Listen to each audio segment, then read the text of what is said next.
Hello and welcome to this final first look exploring session looking at the family of love attributed to Lording Barry.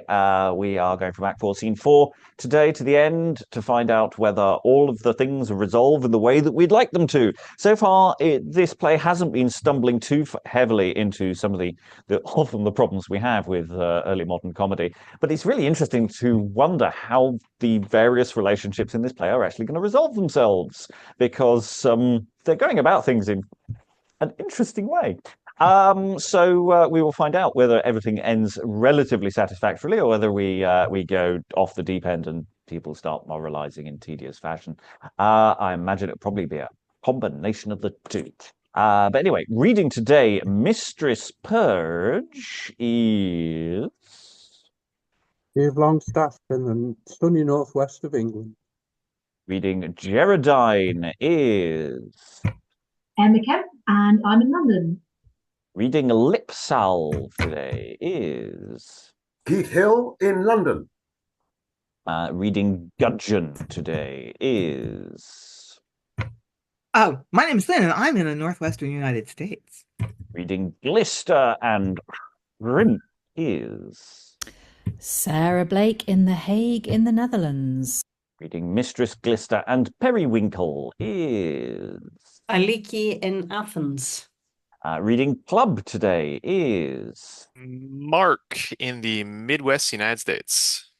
Reading Mariah is... Lois in London. Reading Dryfat today is... Connor, also in London.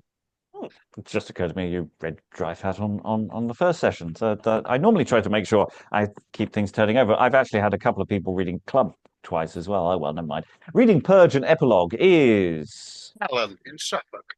And I'm your host, Robert Crighton. I'll be reading Stage Directions. We also have in the room a minister without portfolio is...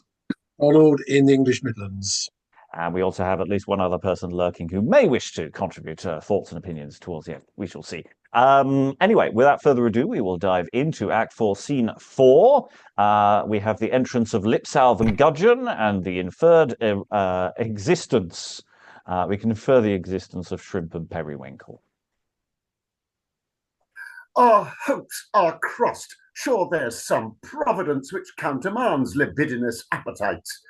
For what we most intend is counterchecked by strange and unexpected accidents, for by disguise procuring full access, nay, ready to have seized the expected prize, the candle out, steps twixt my hopes and me some pleasant groin, possessed and full enjoyed that sweet for which our vigilant eyes have watched, and in one moment frustrates all our hopes. Upon my life we are bewitched. The greasy rascal that first seized Mistress Purge, by the last reflection of the light, appeared to my sight not much unlike her husband. The court's gall, the city's plague, and Europa's sea form be his perpetual crest, whate'er was. To lose Mistress Purge for lack of dexterity is a disgrace insalvable. The like opportunity will never present itself. 'Twas an egregious grief, I must confess, to see a knave slip betwixt us both, and take occasion by the foretop. But since these projects have had so star-cross events, let's lay some plot how to revenge our late disgrace on the doctor by making him a cuckold. Agreed. But what melancholy sir with acrostic arms now comes from the family? Enter Purge. Purge, the apothecary. I prithee, let's step aside and hear the issue of this discontent. Yes, indeed. And they retire with their 2 pages, leaving to overhear Purge. Oh, the misery of married men's estate. It begins very pitifully. Oh, woman, what are many of you? Why, disease to bachelors and plagues to married men. Oh, marriage, the rage of all our miseries. My wife is a dissembling strumpet. Many a man's And what of that? I would have a law that all such which pray little should instantly be married, But then, should they pray continually, if it were but to be rid of their wives? Oh, this is a charitable request, and surely would pass the lower house. Surely, if affliction can bring a man to heaven, I cannot see how any married man can be damned. I've made myself a plain cuckold. A pile on you, want ye? Had you not been so manable, here are some would have saved you that labour. What shall I do in this extremity? Had I but witness of the fact, I would make her answer it before authority. This is my wedding ring. 'Tis it. I know it by the posy.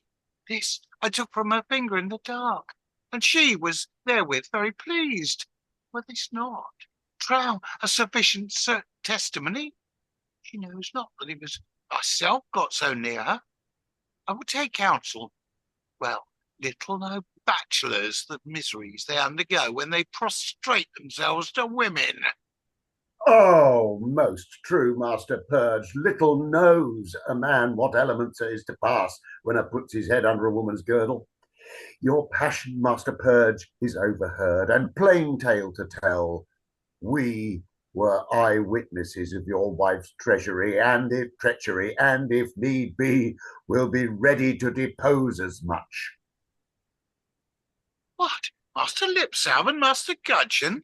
Are you disguised testimonies? Nay then, revenge look big. Elf and fairy, help to revenge the wronged apothecary. Why, now he speaks like himself. Get me a parator for her straight. Conceal the ring, my little Purge. Let not thy wife know thou hast it until she comes to her trial.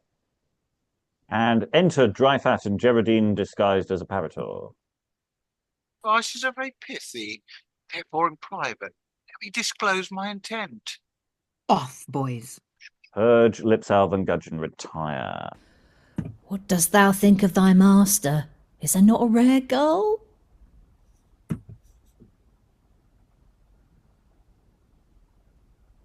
Oh, Periwinkle does say something. I think I will swallow and pocket more disgraces than large conscienced lawyer fees in a miscellaneous term. Thy master, my honest shrimp, comes not much short of a fool too, but that is a courtier. Draw somewhat near and overhear their conference. And somebody else also steps aside to overhear things. Everyone's overhearing everything else. How interesting. This shape of the crier must club tomorrow assume. Are you fitted for popping the proctor? Excellent. And have spent some study in the mystical cases of venery. I can describe how often a man may lie with another man's wife before I come to the white sheep. How long is that? Why, till be taken tardy. How long all womankind may by this statue profess and swear they are maids. And how long is that? Why, till their bellies be so big that it cannot be no longer concealed, but come forward toward glisters.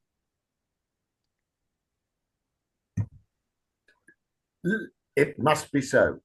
Let the summer tickle her. You shall bring in these allegations and let us alone to swear them. Who's this? Master Dryfat? Opportunely met, sir, and weather so fast. The news, the news.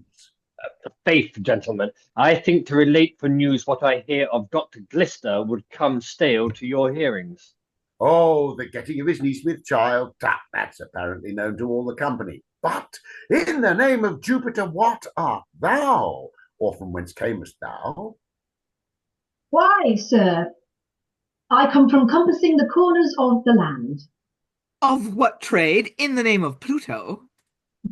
Of the devil's trade. For I live as he does, by the sins of the people. In brief, sir, I am Placket the Parator. As the devil would. We have, my noble Parator, instant employment for thee. A grey groat is to be purchased without sneaking, my little Sumner. Where's thy quorum nomina, my honest Placket? Sir, according to the old ballad, my quorum nomina ready have I, with my pen and inkhorn hanging by. Her name, sir, her name.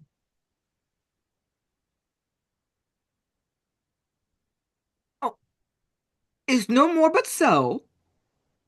I have most right to a name. A name, Master Placket. It's my wife, Mistress Purge, sir. To what place dost thou belong? To the commissioners which sit tomorrow at Master Dryfat's upon the crimes of Dr. Glister and others. Sits there a commission, Dryfat? Now, for the love of lechery, let's have Mistress Purge summoned thither. She makes my quorum nomina reasonable full. My grant, sir, and she shall appear there upon a crime of concupiscence. Is not that your meaning? Yes, my honest Parator. Yes, I be. Into club and Mistress Purge. And see how happily it succeeds. Mistress Purge is new come from the family. Let us step aside whilst Placket the Parator gives her a summons. Content. To her, Placket, but see for the bribery of 12pence you strike her not out of your quorum nomina. Fear not, sir. Forward apace, club. Your name I take to be Mistress Purge, fair gentlewoman. Mistress Purge. Purge's wife, the apothecary. What of that? Now you shall see him tickle her with a quorum nomina. I cite you, by virtue of my quorum nomina, to make your personal appearance by 8 of the clock in the morrow morning, before certain commissioners at Master Dryfat's house, to answer to an accusation of a crime of concupiscence. To answer a crime of concupiscence? What's that, I pray? Why, 'tis to answer a veneral crime, for having carnal copulation with other besides your husband. And what are you, I pray? By name Placket, by trade a Parator. Must I answer, say you, to a venereal crime? I tell thee, Placket the Parator, I'm able to answer thee or any man else in any venereal crime they'll put me to, and so tell your commissioners. If you fail your appearance, the penalty must fall heavy. And fall never so heavy I'm able to bear it. And so set forward, club. Exeunt club and Mistress Purge. Excellent, i' faith. After your wife, Purge. Read, Placket, thy quorum nomina, my noble gropemonger. Exit Purge. Silence. The first that marcheth in this fair rank is from the feltmaker, forgetting his maid with child and sending his prentice to Bridewell for the fact. Whip the beadle, letting a punk escape for a night's lodging and bribe of 10 groats. Bat the bellman for lying with a wench in a tailor's stall at midnight when I should be performing his office. And Tipple the tapster for deflowering a virgin in his cellar. Dr. Glister, his wife Maria, Mistress Purge. These be the complete number. Now, dissolve, and each to his occasion, till tomorrow morning. And they exit. End of act. Okay. There's a lot to unpack there. I think, first of all, we should just understand one of the reasons this is so complicated to understand is there are a lot of people on stage who are not necessarily always talking to each other. There are 3 separate groups, I think, at one point, all sort of milling around on what is not necessarily a very big space. And we have people enacting plots in disguises, and it's the first scene of the session, and some people weren't here last time.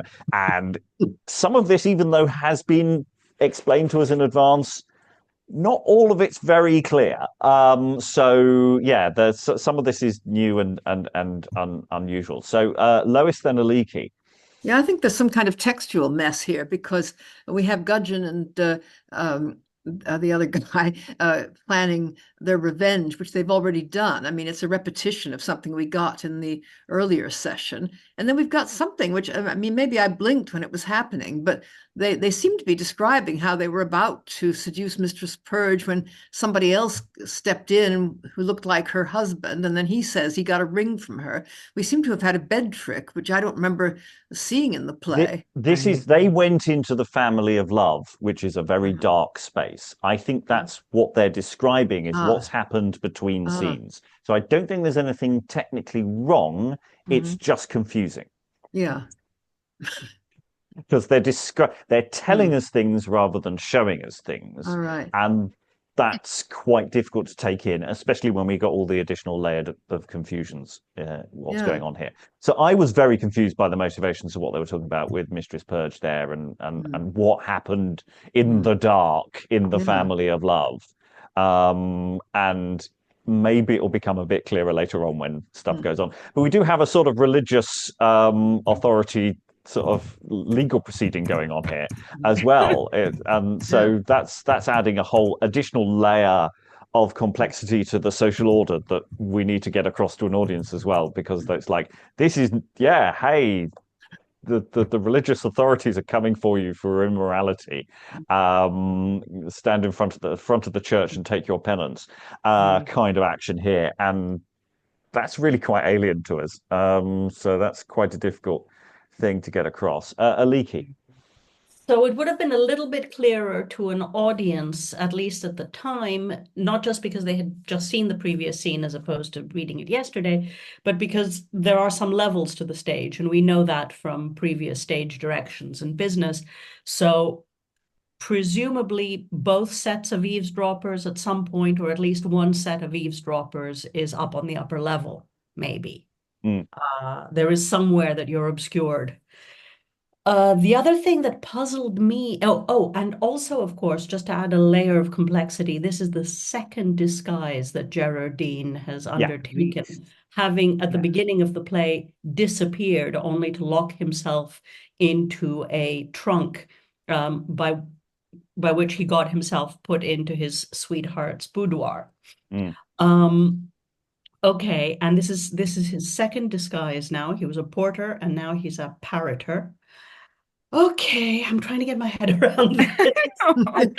It's that thing. Last time he met up with Dryfat to set up this, or something, an element of this. Yeah. But it doesn't seem in execution to match what they set up. And I don't know if that's just the reality of what they're setting up, or this is a different element of their plot that they haven't fully explained, because it doesn't quite fit with what I thought was going to happen. Well, also when Purge says to him, "Aha, we have a crime for you," he immediately goes, "Ah, yes, what is the female criminal?" And I don't think the crime was gendered in the dialogue. So that's a bit of a puzzle as well to me. Oh, I'm assuming the Purge just assumes. I almost like again that this is just the patriarchy leering. Someone has committed a sex crime. What woman was it then? And the men just well, it's just something they do, and that double standard. That may not be a texture. That's just possibly just society. And it certainly fits. But I mean, Purge is this guy who comes on and monologues, and what's quite nice about this scene is he monologues with an audience. Who are overhearing his monologue. So that makes his monologue a little more interesting than it's been in the last session, where it's like he came on and just did some speeching. So yeah. Other thoughts. I, to a degree, I'm not fully worried about unpacking this scene, because I kind of feel like I need to understand what's happening later on to kind of see how this all fits together. It feels a bit confused. It's like, I don't even know why the Periwinkle and Shrimp turned up, apart from to just break up the action a bit, because they overheard stuff, but does it matter?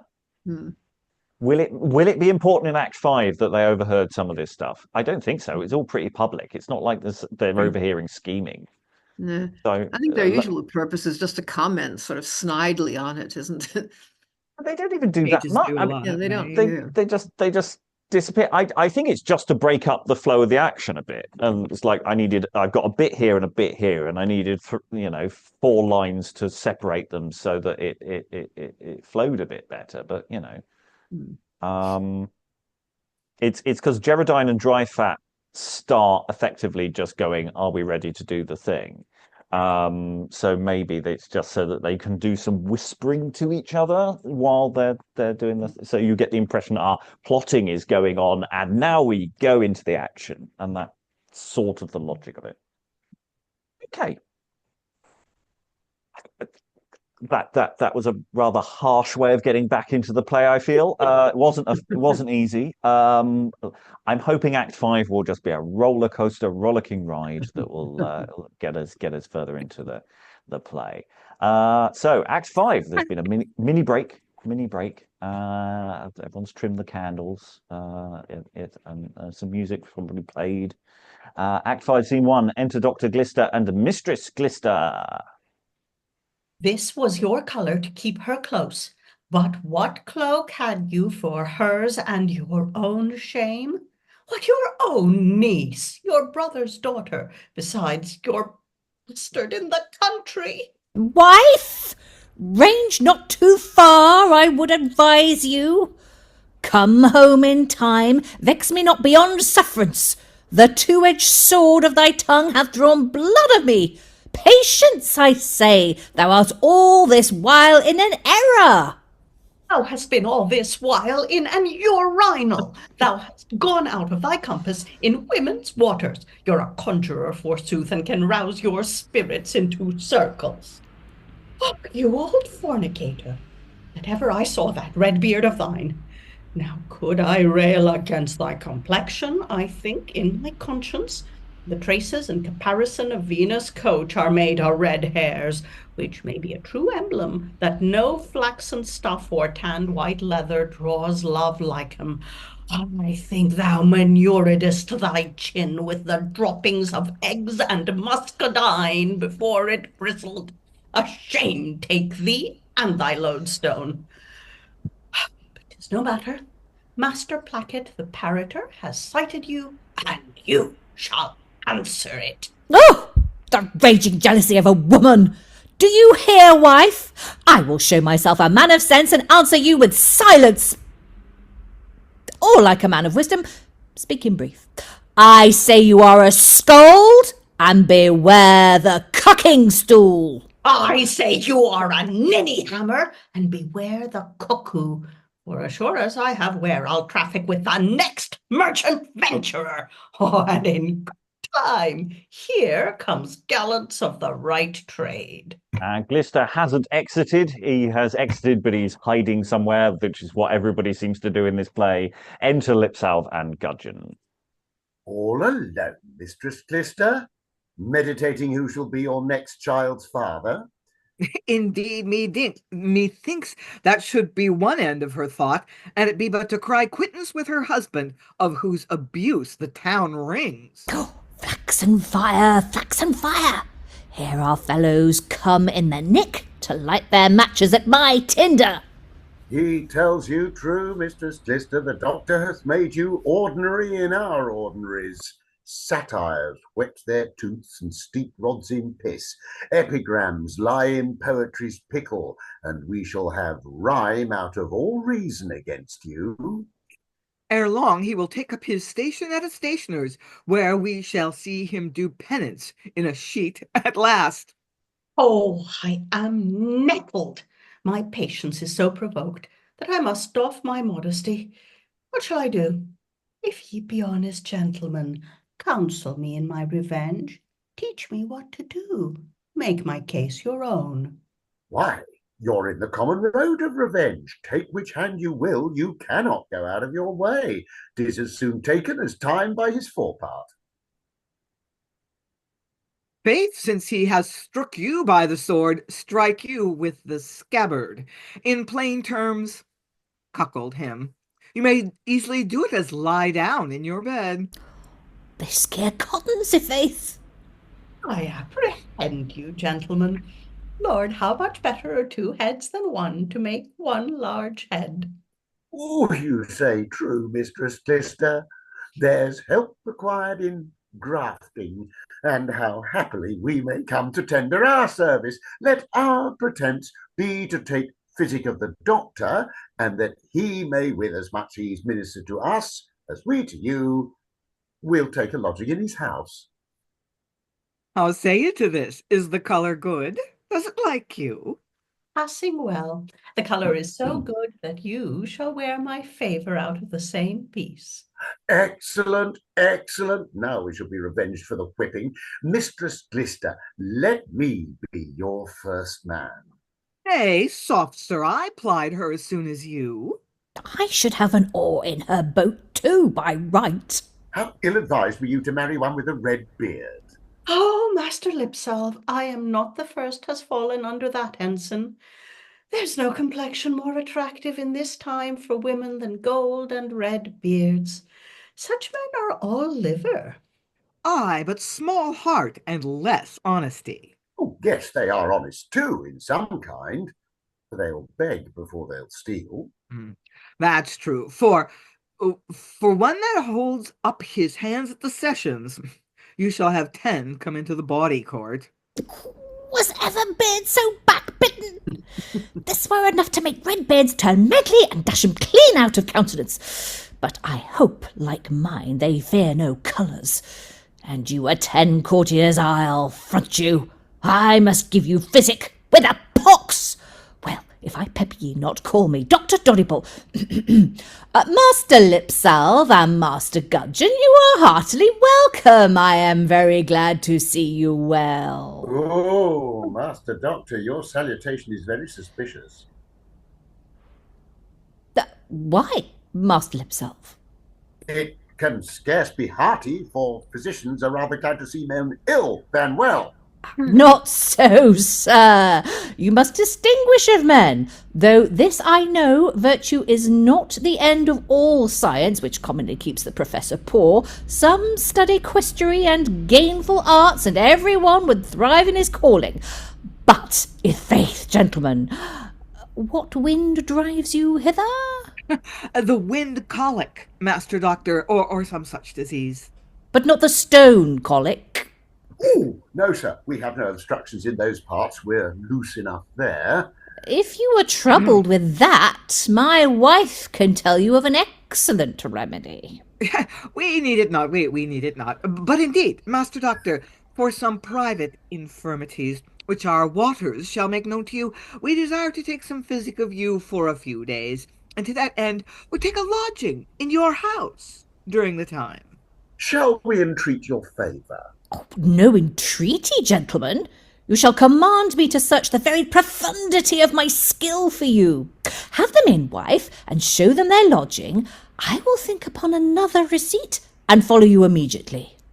In faith, we shall requite your pains to the full. And exeunt Lipsalve, Gudgeon, and Mistress Glister. To the full, you mean? I know you had the horn of plenty for me, which you would derive unto me from the liberality of your bodies, not your minds. Here are lords that, having learned the OPQ of courtship, travel up and down among citizens' wives to show their learning and bringing up, as if the city were not already a good proficient in the court horn book. Yes, I warrant they have heads as capable as other men, aye, and some of them can wisely say with the philosopher that in knowing all they know nothing.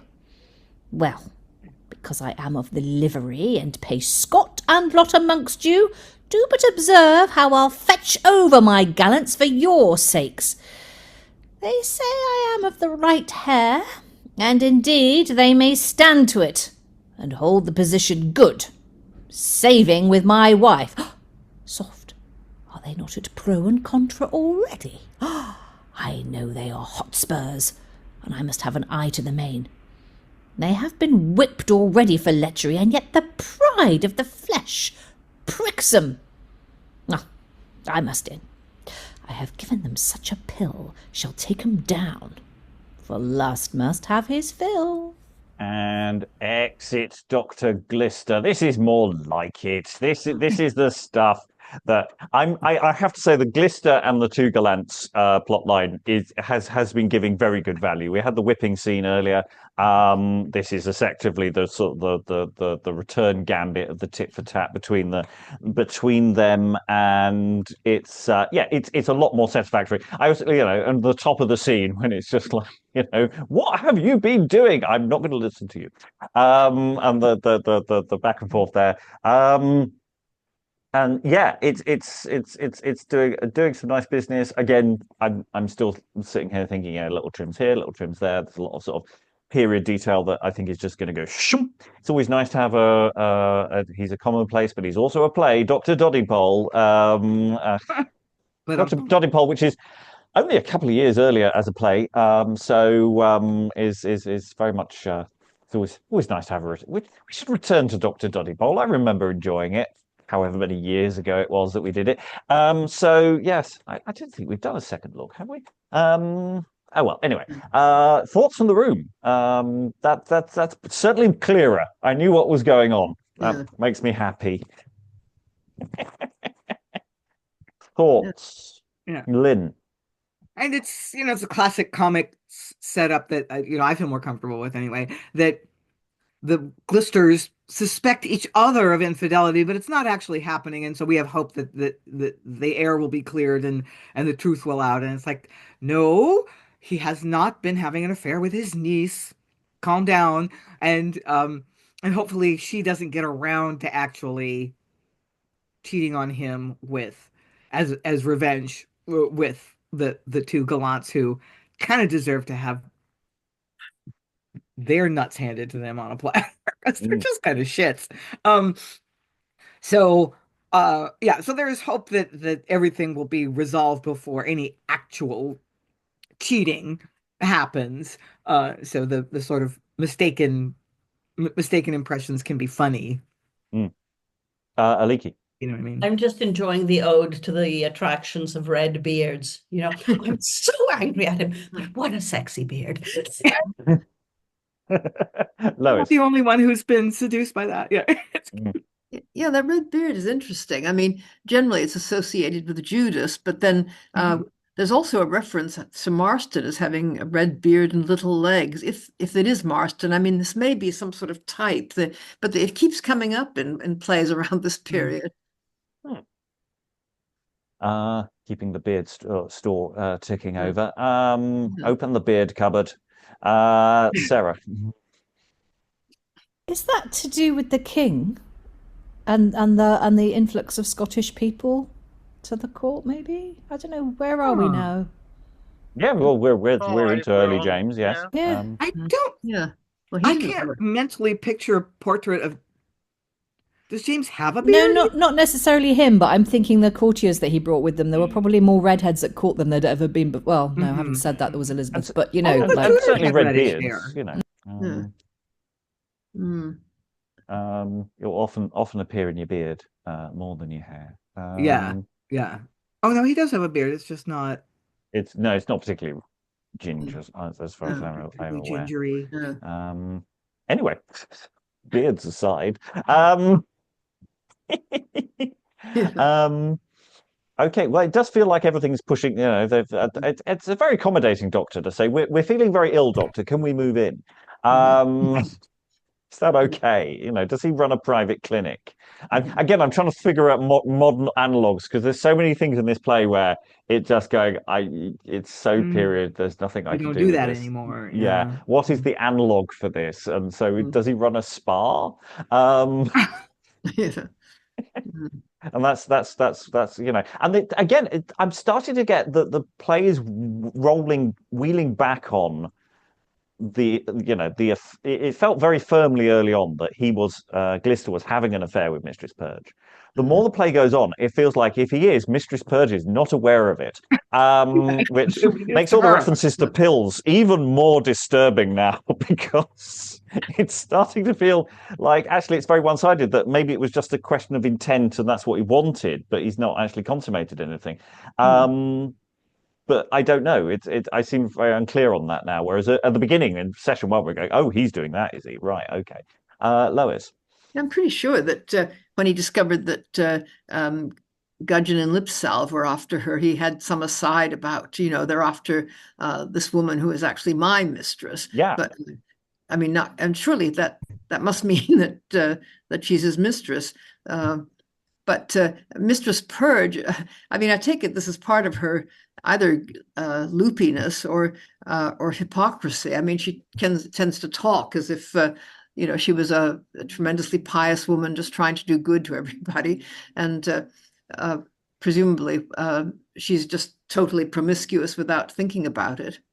Yes, because it's also the slipperiness of her language, because you're not really sure what she's saying half the time, because she's not quite doing full malapropisms, but she's sort of leaning in that general direction, which makes it quite difficult to decode what she's saying. in reality, as opposed to what she's saying, in terms of what actual verbal tics are happening. I'll go to Alan, then Keith, then Sarah. Yeah, to follow up on Lois's point there, it could be it's in Glister's dreams she's his mistress. I want her, and the wish taken for the deed. I'd say earlier in the play I was totally convinced, and that was where it was going. But now I'm sort of going, I'm not sure the play's delivering on that very much. But we've only got 2 more scenes to go, so I'm sure we'll resolve that in a bit. Keith. Yeah, I mean, as to that, there are similarities in other plays we've looked at, will for the deed and all that sort of thing. I'm wondering if her language is some sort of class descriptor, whether she's jumped up or for some reason more patchily educated than the other women. But if so, where's that joke going? Also, I think whoever our playwright is, he's possibly just laid a bit of a landmine for himself, because he's got Gerardine running around impersonating a court officer. So everybody presumably is going to turn up tomorrow at a set of court proceedings and find there's no such list. So I'm not quite sure how that one's going to pan out. I think the logic of where they're going to go is going to be a more private establishment. But you're absolutely right in that sense. That there's definitely been a certain amount of pushing towards we're all going to meet in this sort of locality. Sarah. Oh, no, I was just going to say pretty much exactly what Alan said. When he talked about Mistress Purge being his mistress, I wondered if that was like a sort of wish rather than an actual reality. More aspirational. Aspirational, as in, It's just unusual in an early modern play to make that, if you say something like that, if it's not true, you'd have a much stronger signifier that wasn't true. But I say it's just the rest of the play doesn't seem to bear it up. Particularly yet. I'm not saying it isn't true. It just doesn't feel true anymore in a way that 2 sessions ago it did. Lois. Yeah, I get the impression though that Glister is pretty randy. I mean, his wife is just referred to as bastard in the country, and it just seems likely that if there was any possibility of having an affair with somebody, he would have had it. And Mistress Purge does seem to be asking for it. Yeah, it's also this whole thing about what happens in the family of love. It feels like there's a bowl. They've got car keys, and that's what happens in the family of love. Because you are so dating yourself, Rob. I didn't even. I don't know what happens, and that's what it felt like it was going. Because this descriptor between acts of what was going on, of just going, oh, okay. Is that what's going on? Anyway, I have lots of people. I'll go to Mark, then Aliki, then Sarah, then we'll move on. Yeah, the bastard in the country plot, I believe that was in the previous session. That was a fabrication by Gerardine in disguise as a messenger, being like, "Oh, I've got this message," and that's where that came from. So I don't think there's been anything established that is evidence of that being anything besides a fabrication to make her suspicious of him sleeping and yet with everyone Mariah. believes it immediately, so it's like nobody's doubting this guy. Aliki. I was just going to say what Mark said. I'm pretty sure it's not true, and I won't be surprised if all of it isn't true. It's very disappointing. I want bed hopping everywhere. Sarah. Sorry. No, Mark already said what I was going to say. Sure. Okay. Let's gather a bit more data. We have a short scene before we go into the epic final scene where everybody turns up at the same time just to thwart any doubling. Act 5, Scene 2. Enter Mariah above. Now, nature's pencil and the hand of time gives life and limb to generation's act. My shame and guilt in wordless notes appear, the argument of scorn. Oh, now I stand the theme and comment to each liberal tongue, whilst hope breeds comfort and fear threats my wrong. Oh, Geraldine, How oft thy lively figure, deeply impressed in my yielding temper, assures me thou art mine. How fancy paints thy true proportion in my troubled sleep, because sole subject of my daily thoughts. Oh, if thy vows prove feigned and thou unjust, I say and swear, in men there is no trust. Enter Gerardine. Thus have I passed the round and court of guard, without the word. Either conceit is strong, or else the body where true love's confined walks as a spirit, and doth force his way through greatest dangers, frightful to those eyes that wait to intercept him. Maria, how like to Cynthia in her silver orb she seems to me, attended by love's lamp, whose mutual influence and soul sympathy doth show heaven's model in mortality. Oh, Gerardine, Aurora, nor the blushing sun's approach does dart not more comfort to this universe than thou to me, most acceptably come. The art of number cannot count the hours thou hast been absent. Infinity of love holds no proportion with arithmetic. Think not, Maria, but my heart retains a deep impression of such thoughts as these. I have been forging of a mirthful plot to celebrate our wished conjunction, which, now digested, come to summon thee to be an actress in the comedy. How? Where? When? Speak! Mine ears are quick to hear. I stand on thorns already to be there. At Dryfat's house, the merchant, there's our scene, whose sequel, if I fail not in intent, shall answer our desires and each content. But when sawest thou Lipsalve and Gudgeon, our two gallants? They are here in the house, so handled by mine uncle that they are the pitifullest patients that ever you beheld. No matter, he serves them in their kind. They were infamous in the court, and now are grown as notorious in the city. They may happily prove particles in our sport, and fit subjects for laughter. Time calls me hence. Adieu. Prepare to meet. I shall outstrip the nimblest in my feet. And they exit. Okay, they've returned. Therefore, everything's in verse, except when they're talking plot, and then it suddenly goes down to prose. And I quite like that final gear change for the final shared rhyming couplet. That actually, it's like, oh, there's this thing happening, and they're going to have oh, and now we must be terribly formal and romantic. Rhyming couplet, but so I kind of enjoy them. I kind of find that they're an interesting palate cleanser to the rest of the text because they are quite earnest and there's some lovely stuff.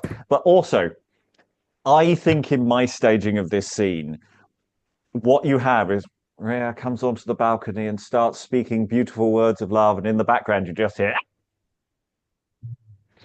and you just keep hearing strange cries, which is only explained at the end of the scene when they're saying what kind of medicines are being applied to the people in the house. Oh, yeah.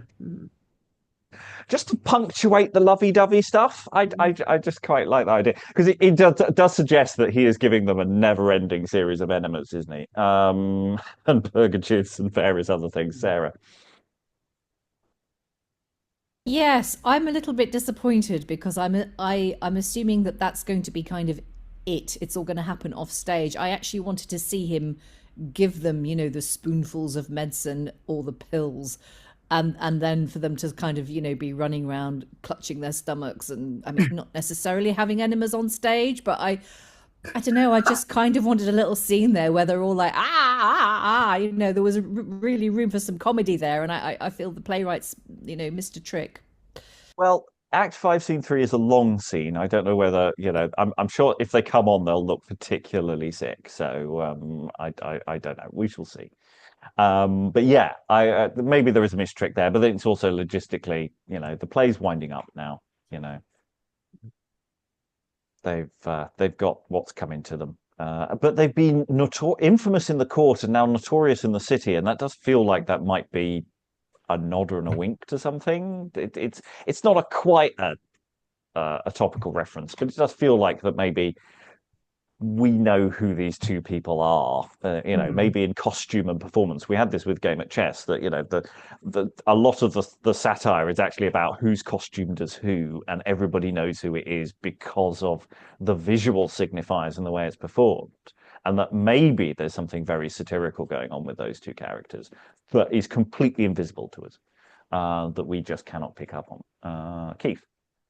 Well, yeah. I mean, I was wondering if there was a general significance to outcasts from the court, bearing in mind the court and the city have been at daggers drawn for hundreds of years, and it's been made worse by the influx of Scott's favourites. These two seem to be a certain stereotype of the randy incomer with no money, and it also struck me that hang on a minute, I'm getting bells. Never mind. That there's we were talking about the enemas and the purgatives and so on. There's the clear offer from the physician of effectively a flexible cystoscopy in the previous scene, and they both say, "Oh no! Honestly, that's not the trouble." So they've set that one up very well in order for it to reappear in the middle of all the beautiful verse from Maria and Gerardine. I find those two characters really attractive, actually. A great comic opportunity. Yeah, I genuinely think that they work. I mean, some people found them a bit much, and that's fine. We can trim them back if we need to. Okay, Act 5, Scene 3 is a long one, so I will probably pause it a couple of times mid-flow in the action if I can find a good, convenient point to do so. Act 5, Scene 3, enter Dryfat and Club disguised as a proctor and a cry, respectively, as discussed in the previous act. Come, Club, come. There's a merry fray towards. We shall see the death of melancholy, wherein thou and I must call a grand jury of jests together, and pass upon them with the club of law. Now, as I am the crier, and yet but a young club, I have not yet practiced that law. You have a whole Dryfat on it. I pray you instruct me. Why, 'tis a law enacted by the Common Council of State Statute Caps to qualify the range of the time to follow, to call back, and sometimes to encounter gentlemen when they run in arranges. I tell thee, there's no more aberrant against our books' cases. 'Tis the law called makepeace. It makes them even when they are at odds. It shows them a flat case as plain as a pack of staff. That is, knocks them down without circumstance. Aye, Mary, I like that law well. 'Tis studied with the turning of a hand. There's no quiddits nor peddler's French in it. There needs no book for the exposition of the terms. 'Tis as easily learned as the felling of wood and getting of children. All is but laying on load the downright blow. Aye, and by the way of extortion, reprints that moral sentence on their cost cards in capital letters. Agree, for the law is costly. Good. But all this while, there's no doctor thought on. We must have one to arbitrate. Why, Master Gerardine man has his name for the purpose. He shall be called Dr. Stickler. Lumpus est infabula. Oh, here he comes. But before he comes on, I think we should just clarify for anyone who doesn't know about club law. There's a whole play on it, which is basically the law of the mob with big sticks. And this is actually quite a witty and nice thing about, this is the difference between going to the court, where it's all legal terms and French matters. This is what we're doing, isn't it, mate? Whack. And so that's what all of that is about. I actually think it's actually quite a nicely structured little scene, but you need to know what club law is in advance and understand that and get that across. So maybe a lot of that gets cut in practice. But it is a shame because actually I think it's actually quite well written. It's just history has done a dirty on it. I think it's quite fun. However, it does involve some plot, just reminding you who's doing what. And we're told in advance who Master Gerardine is playing. Man of 1,000 faces, Master Gerardine. It is, yeah. So he's going to come on as a fake doctor. Dr. Stickler. So we shall see. Now, is that but that's like a doctor of the law rather than a medical doctor? Yeah. Yes. Okay. Yes, because they're going to have to twist the law into interesting shapes to make. He's got the little square hat like Helen made for Lois. But club law is costly in a different way to the law of it is costly in terms of the pain that occurs rather than the legal costs that you get. Anyway, little divertissement to make sure everyone was clear on what that was all about. Enter Gerardine. How now, lads? Does our conceit cotton? Have you summoned your wits from wool gathering? Are you fraught with matter for this merriment? Fool, we are in labour, man, and we shall die without midwifery. We are ravished with delight, like the wench that was got with child against her stomach. Oh, but if we could wrest this smock law now in hand to our club law. We're excellent. Easily, all shall be called the club law. As how? Why, thus, club is the crier. I am Poppin the proctor, and you, Stickler, the doctor. He calls them to appear. I must be of their counsel, and you must atone them. Put them together. We may know their cases and be in their elements, mark you me, but they cannot be in ours. But none knows our secrets. We cannot speak fusty and above their understanding and make asses' ears attentive. I'll play ambidexter. Tell them 'tis a plain case, and we'll put them down with the club law, so that, as club said we are now, our knavery is near allied as felling of wood and getting of children. Excellent. Excellent. By this they are at hand. Let's bear these things like ourselves. I'll withdraw and put on my habiliments, and then enter for the doctor. Do so. They come. Exit Gerardine. Enter Glister and Purge. Welcome, Master Dr. Glister and Master Purge. There's a commission to be sat upon this day to open a passage for imprisoned truth concerning acts yet intembris. True. I am brought hither by the malice of my wife. And I have a just appeal against my wife. Master Poppin, so I think you are called. I understand you have the law at your fingers' ends. I can box causes and scold and scratch in amongst them. Indeed. Fame reports you to be a good trumpeter of causes. I must retain you, sir, to sound mine. My sackbut shall do it most pathetically. Tell me, in brief, the nature of your case. Faith, sir, a scandalous letter devised to wrong my reputation about a bastard in the country which should be mine. Out a bastard in the country which should be yours. It's very like you, then, it should seem. Oh, no, sir. Understand me, only fathered upon me. Only fathered upon you, come Lemonade of the protest. I understand you, and like you well, too. You do not flatter yourself in your own case, no. 'Tis no good. Well, what more? And about my niece, got with child in my own house. My lady burdens of some weight, which you make light of. You deny? What else, sir? I have reason. I know it well. I take you for no beast. Believe me, Master Doctor, denial and reason are two main grounds. Stand upon them, and you cannot err. Your case, Master Purge. Well, first take your fee, Master Poppin, that you may have the more feeling, and urge it home when you come to it. Mine is a discovery of my wife's iniquity at the family of love. Otherwise called the House of Venery, where they hunger and thirst for it. True, sir. You've heard of the hole in the wall, where they assemble together in the daytime, like so many bees under a hive. Come home, cried Nymphophenia, and lodge among hornets. It's not so? Cannot tell, sir. For my part, I am much noted as I go. No doubt of that, sir. Your wife can furnish you with notes of her connotations. Aye, and give him a 2-tagged point to tie him together. But how come you to detect her? Why, thus, sir, getting the word, I docked her to the family, where, closing with her, I whispered so pleasing a tale in her ear that I got from her wedding ring. And here it is. Well, out of that ring we shall wring matter that shall carry meat in the mouth.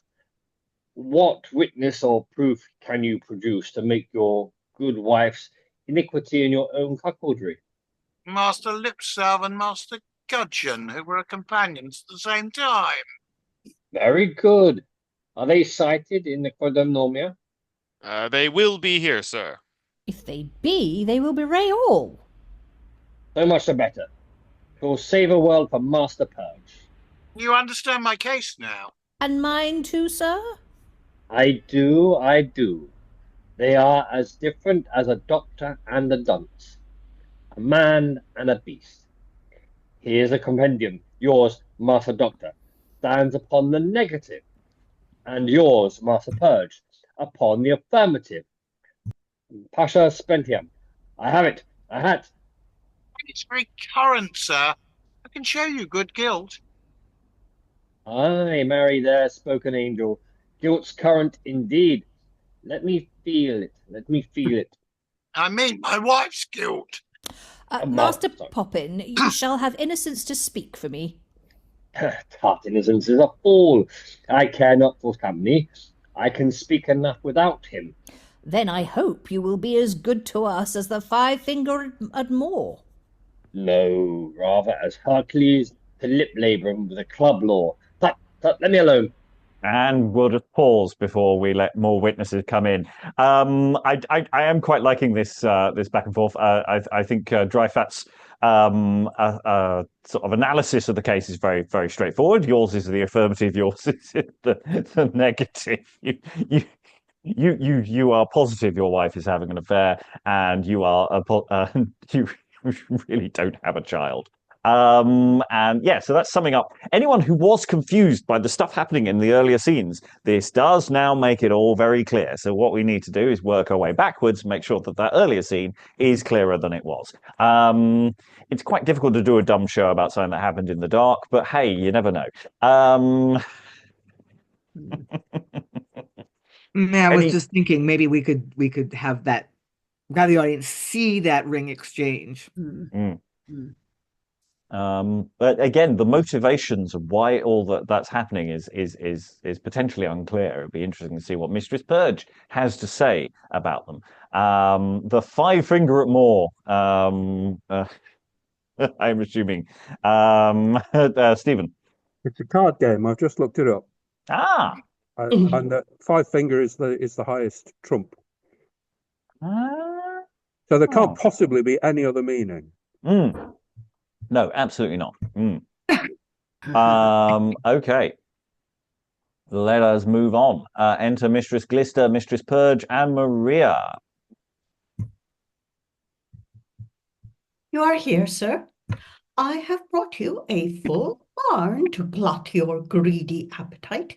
If you have any more, feed here till you choke again. Now, shall I see the whole carcass of your knavery ripped up? If thou hast any grace, now will thy red beard turn white upon it. How I've been tossed from post to pillar in this libidinous world. The yoke I bear is so uneven, as if an innocent lamb and a mad harebrained ox should draw together. But I must have patience. There's no remedy. There's some difference between the two tempers. I would give £100 my wife had so gentle a spirit. My wife must needs be gentle, for she can bear double. Enter Gerardine, disguised as the Doctor of Law. Here comes Master Doctor. Now ring up your vessels, everyone to his factory. Good day to all at once, and peace amongst you. Fie, how I sweat. I think Vulcan there toiled so to damble as I have done, and all to make maids water to slake Cupid's fire, and to turn his shafts from the feather bed to the bedpost, and from the heart to the heel. Come, Master Poppin, shall we to this gear? Reverend Doctor, we have stayed your coming. Friar, cry silence. Silence! Master Doctor, I have heard in general terms the tales of Master Dr. Glister and Master Purge, which have in mutual manner jumped into the quagmire of my mind, out of which quagmire, by your enforcement and mine own duty, I pluck them by the ears, and thus, in naked appearance, I present them. Ad rem, Master Poppin. Leave your allegories, your metaphors and circumlocutions, and to the point. Then briefly thus, I have compared their tales, how short they come from their wives, I know not. And first for Mistress Purge. Cry out, call Mistress Purge. Rebecca Purge, wife to Peter Purge, Apothecary, appear upon thy purgation, upon pain of excommunication. Here I am. Oh, times in piety. Hither I come out from the harmless fold to have my good name eaten up by wolves. See how they grin. Well, the weak must to the wall. I must bear wrong, but shame shall then befall. Who is her accuser? Her own husband, upon the late discovery of a crew of narrow-ruffed, straight-laced yet loose-bodied dams, with a rout of Omian Grantiums assembled by the side of the family of love, which, Master Doctor, if they be not punished and suppressed by our club law, each man's copyhold will become freehold. Specialities will turn to generalities, and so from unity to parity, from parity to polarity, from polarity to university, their wives, their only ornaments of their houses, and all their wares, goods, chattels, the chief movables will be made common. Most voluble and eloquent Proctor. By'r Lady, these enormities must and shall be redressed. Otherwise, I see their charter will be infringed, and their ancient staff of government, the club, from whence we derive our law of castigation, this club, I say, they, seeming nothing less than men by their forepart, will be turned upon their own heads. Speak, Rebecca Purge, art thou one of this family? Hast thou ever known the body of any man there or elsewhere concoctiously? No, Master Doctor. Those are but devices of the wicked to trap the innocent. I thank my spirit I have fear before my eyes, which my husband sees not, because something hangs in his light. That's my horns. She flouts me to my face, and I will not endure it. I shall carry her marked on my grave. Master Doctor, she has given me that Asclepius, were he now extant, could not heal, nor ad ex rerum take away. Produce your witness, Master Purge, and blow not your own horn. Master Lipsalve and Master Gudgeon, let them be called. Lawrence Lipsalve and Gregory Gudgeon, late of Hic et Ubique, in the county of New Squam. Gentlemen, come into the court and give your evidence upon pain of that which shall ensue. Before we have the arrival of Lipsalve and Gudgeon, late of everywhere of the county of nowhere, are you or have you ever been a member of the? Are you or have you ever been a member of the Communist Party, Mistress Purge? It's really interesting how that goes. We've got an awful lot of concupiscence, by the way. I apologize to everyone who has to say concupiscentially. I failed at that. There's a lot of concupiscence. Horny times going on, far too much of it. Rebecca and Peter, who had that on their dance card as their names? Rebecca sort of makes sense. Peter Purge. I like the alliteration of it all. It's rather fun. It's nice to have some names to them. I always find if it's just whatever. Mark. I think pretty much everyone in this play who is given a full name has an alliterative name. Yeah. Almost everybody. Almost Yeah. everybody. It's nice to have them. I think we should put them in. The club. I think almost certainly can do more. There's more Oyeses that can be doing. It's like he clearly gets into his part. And, if he's standing slightly too close to Dryfat, says, "Call the next thing." There's someone who can definitely. There's a lot of fun to be had here, as well as the stuff that is on another level. It's quite disturbing because it's sort of about how these sort of these people can be ostracized because of the pampas grass that grows outside their house. It's also unfortunate that we have this reference to a hole in the wall, which has a slightly different modern connotation when it comes to unfortunate sexual encounters. So that may get a different reaction than intended. Anyway, their meeting place where the sliding door is or whatever. Anyway, Alan, then Lynn. The thing that intrigued me was the mention of excommunication, which struck me as being much more a sort of pre-Reformation thing than of this period. I don't know, you can be, it's still a massively important thing not to be excommunicated. It's just who's doing the excommunicating that matters. Sorry, who was next? I said someone else and then I forgot. Lynn, there we are. Yeah. So you said Rob, about you didn't use the term rumor mill, but that's what we're talking about. How somebody like whispers that Dr. Glister has actually an illegitimate child that he's paying someone to raise in the countryside, and it's all over town in like a heartbeat.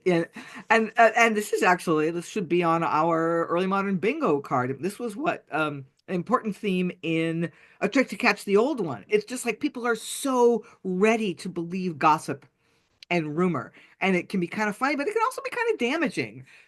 So I think the playwrights were engaged with that phenomenon. London is one of the biggest cities in Europe, but not a big metropolitan area by our standards, and it was all very confined. The population density was very high. There was no such thing as privacy, so people are interacting all the time. The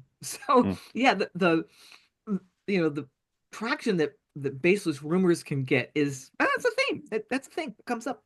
Yeah, and also just in its political moment, if we're thinking of that this is written around 1606. This is following the gunpowder plot, where the idea of people meeting secretly in a hole in the wall, out of the way in darkness, and no one can see who they are.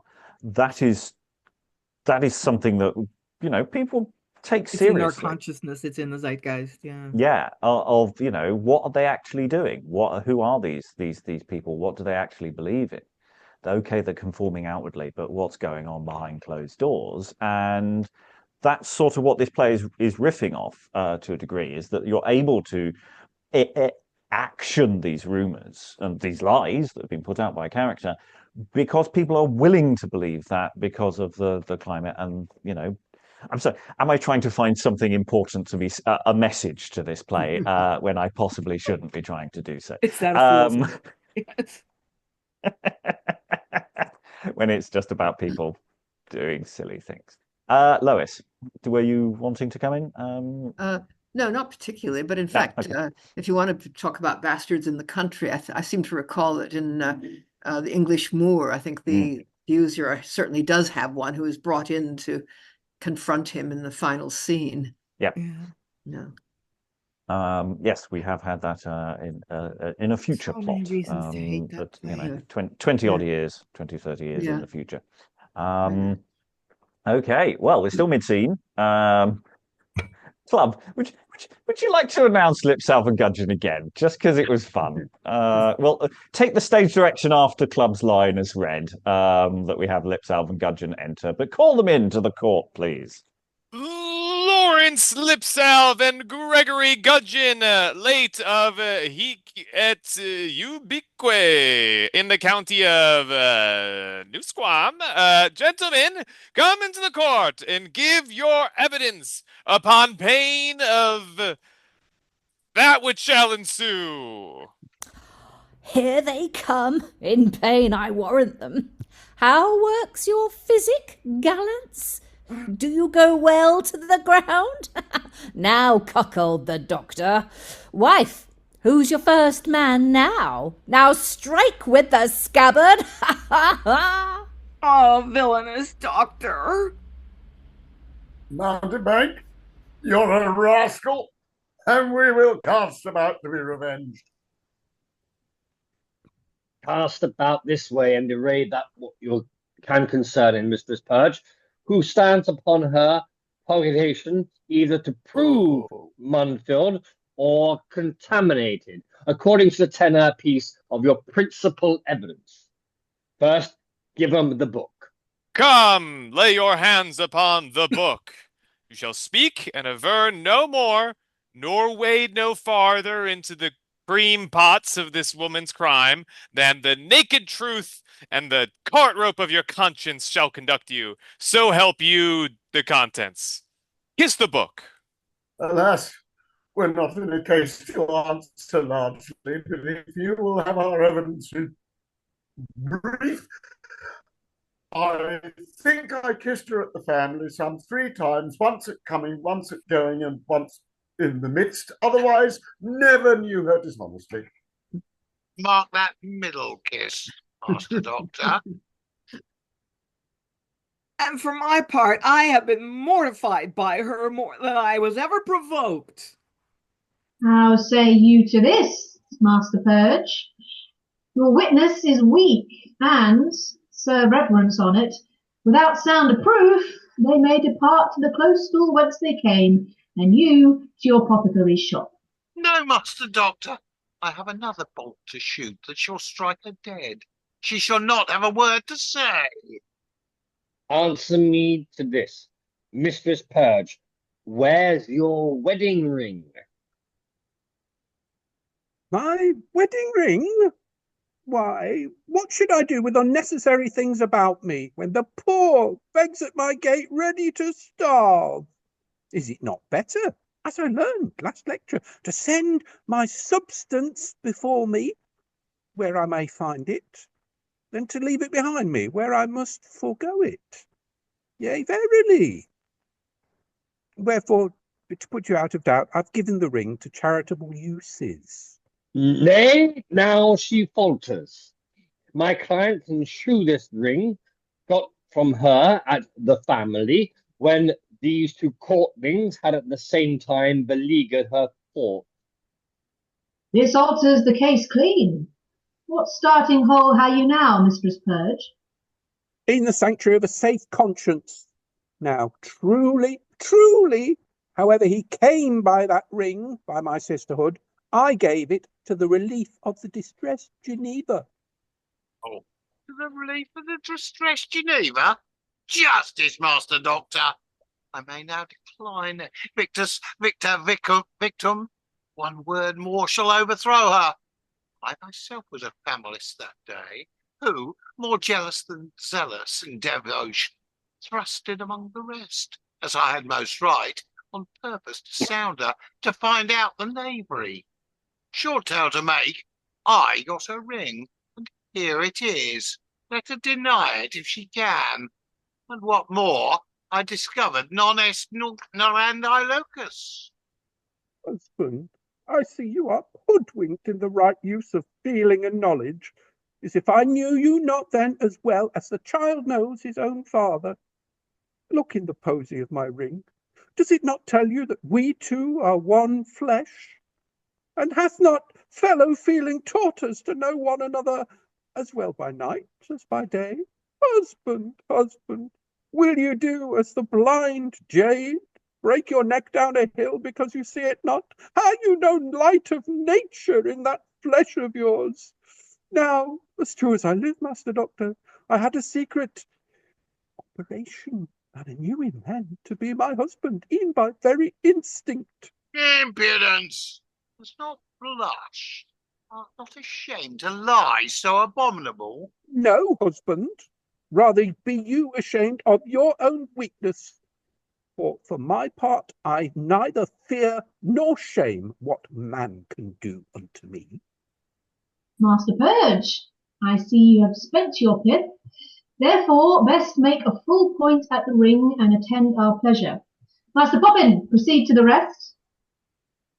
Prior, call Dr. Glister. Dr. Glister, alias Suppositor Doctor of Physic, appear upon thy purgation, upon the belly pain that may ensue therein. Here, Master Doctor. Who is his accuser? His clamorous wife, who seems to enforce a separation about a bastard in the country, which should be his, only fathered upon him. What proof of that? Unanswerable. Master Doctor, the nurse's letter. Let it be read. But first observe his countenance. It may be his blushing will bewray his guilt. Now, by this light, I thought it had indeed, but I see 'tis but the reflection of his beard. Read the letter, Master Poppin.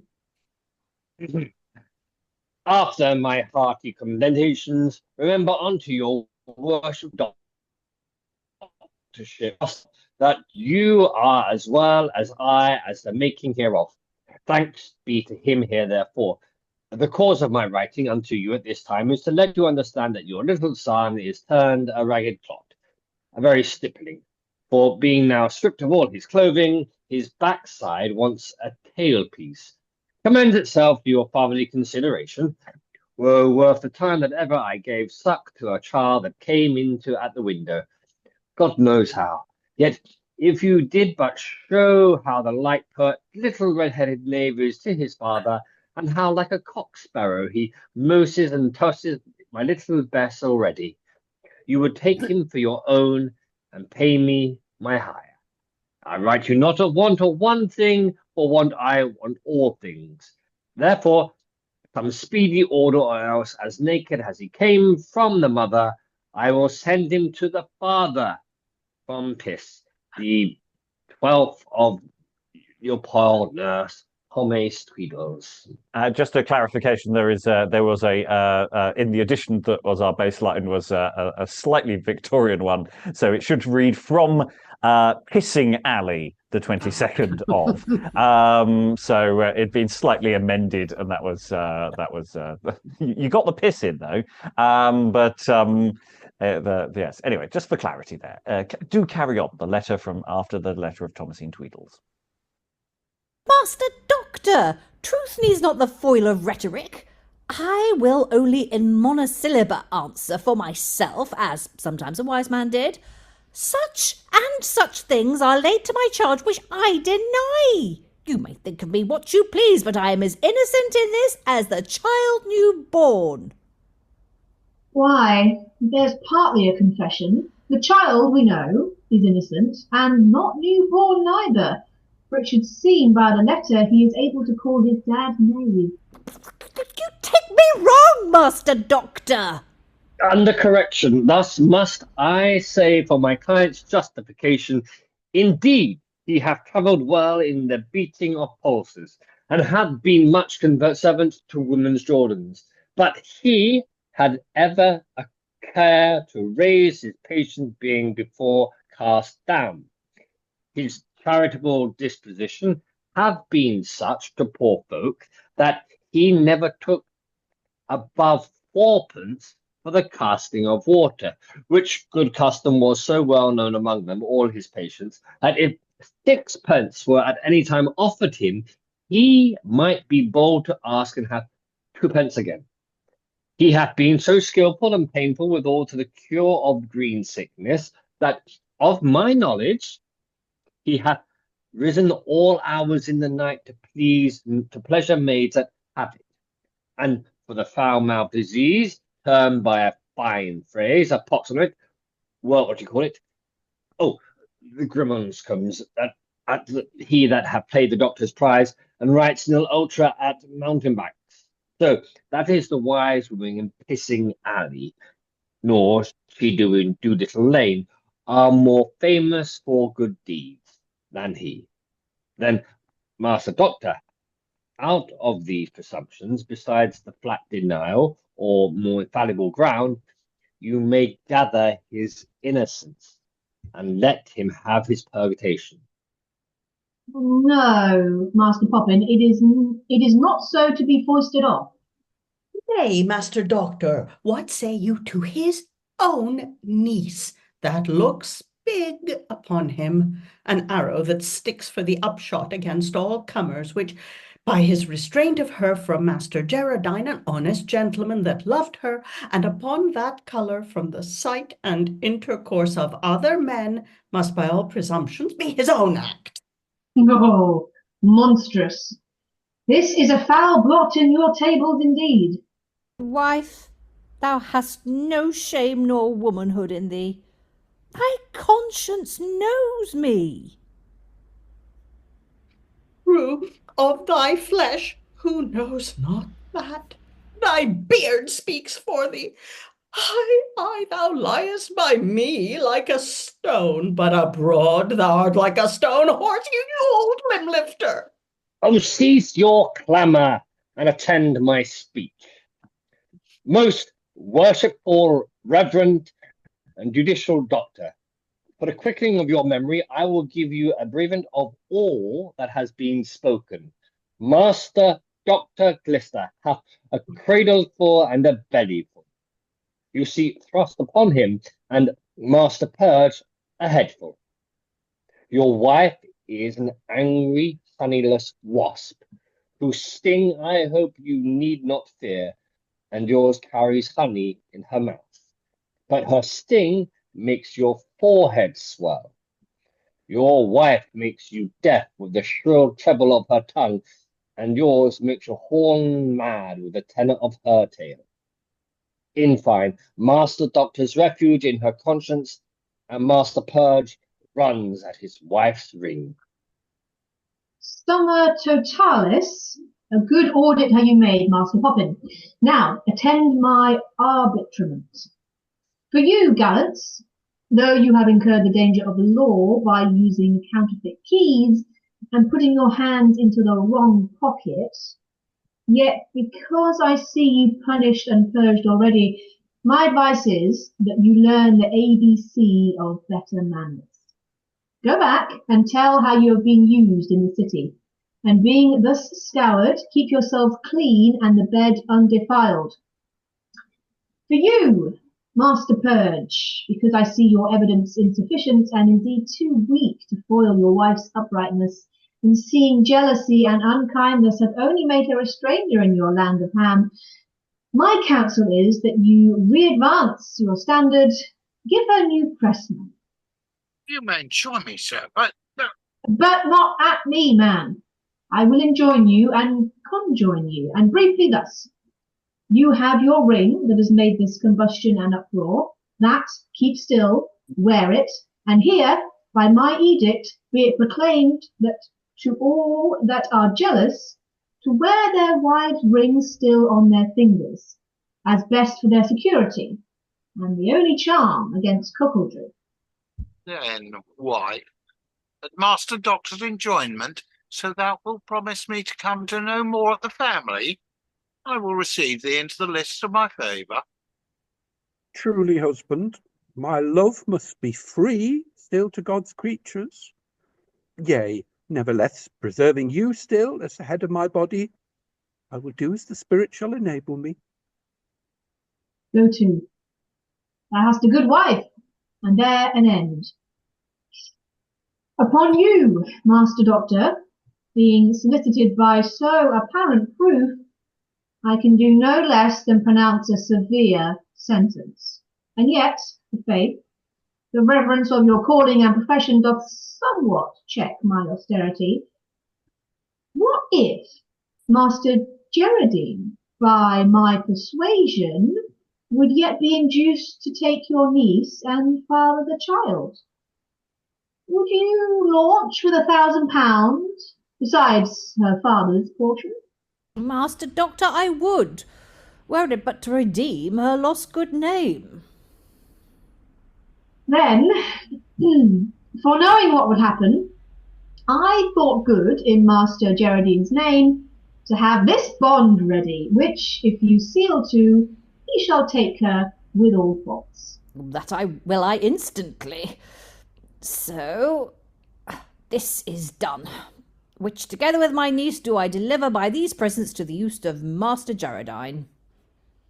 He thanks you heartily, and lets you know. And Gerardine, Dryfat and Club discover themselves, because early modern disguises are so amazing that no one realised it was them, even though they know them really well. That Indian mines and Tage's glistering ore to this bequest were unto me but poor. What? Gerardine? Dryfat and Club? The very same. You are welcome to our club of law. Cease admiration here. What doubt remains, I'll satisfy it full. Now, join with me for approbation of our family. And yes, like a Hammer horror film, the thing just ends. It's like, look, we'll worry about the loose ends later. That's fine. You don't need to worry about a coda.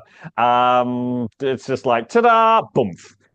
Epilogue. There is an epilogue, however. Let's hear the epilogue before we discuss this further.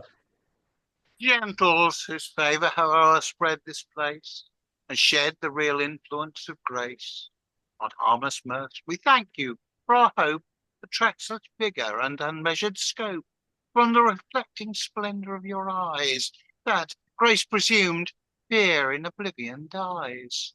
Your judgment, as is the touch and trier of good from bad, so from your hearts comes fire, that gives both ardour to the wit refined, sweetens the incense of each willing mind.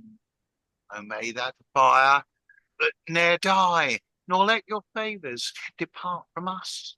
Give countenance to their labours, for opposed to sacrifice, which may no less their strong desires than our true zeal express.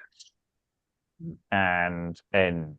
Epilogue, generic epilogue of stuff that could be on any play and make about as much sense. We've not been very impressed with the prologue and epilogue from this play, so interesting, but no. To be fair, I think we've actually recorded this for the podcast separately, so you can always have another listen to this and make your own mind up. I can't remember. I think I've done the prologues and epilogues in the Family of Love for no readily apparent reason. So that's fine. Okay, lots of stuff to unpack there. I think the scene overall works, though there's a bit too much of the verbiage. I think there's back and forth. But I do like the fact that Gerardine at the end just goes, I've got this bit of paper ready. Would just like to sign this, give me a vast amount of money. It's not just about Gerardine getting permission to marry Mariah. It's really about the shakedown to get as much money as possible, isn't it? And that makes the motivation of all this, because it's like they're not even pretending that Gerardine's actually got her pregnant. It's just, we'll take on the social shame. That's a gambit and a half. I'm really fascinated that they, I presume they now have a conversation, but the play just ends, so you don't get that conversation. And I like that. I'm really interested in this as an effect. I'll go to Lynn then, Sarah. Yeah, I'm a little confused about the Purge's interaction. Mistress Purge never flat out. Well, she changes her story, first of all. Oh, I donated it. I donated my wedding ring, and then she says, "Oh, I knew you. I knew who you were." She clearly didn't. I mean, I think we've got to go down to the Lois's point earlier that the Mistress Purge is active.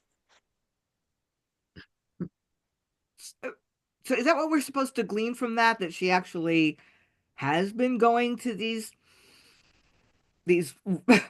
revival meetings and it has turned into an orgy, or seems to be where it's going. I mean, I'm now seeing a dumb show, which is a really dodgy disco and keys in a bowl. I mean, that's what I'm seeing. The Family of Love, as far as this play is concerned, that's what it is. It's a down and dirty establishment of fun And times. she doesn't give him a straight answer when he No. says, if you stop going to these like tent revivals, then you I will consider, we'll put all this behind us.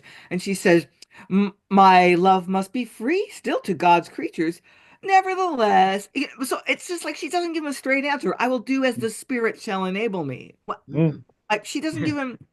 This play does not resolve it. It's really quite nice. It's like we're putting a fig leaf over the social niceties of, well, it wasn't proven. If this was in a Scottish court, it would be not proven. That's basically what the judgment here is. It's not guilty. It's not innocent. Just we can't prove it. Let's all pretend. Wear your wedding ring and don't take it off when you go to parties. That's basically what they're saying here, I think. In the US, we are so used to the principle of the presumption of innocence. This sort of trial is, I'll briefly go to Mark before I go to Sarah.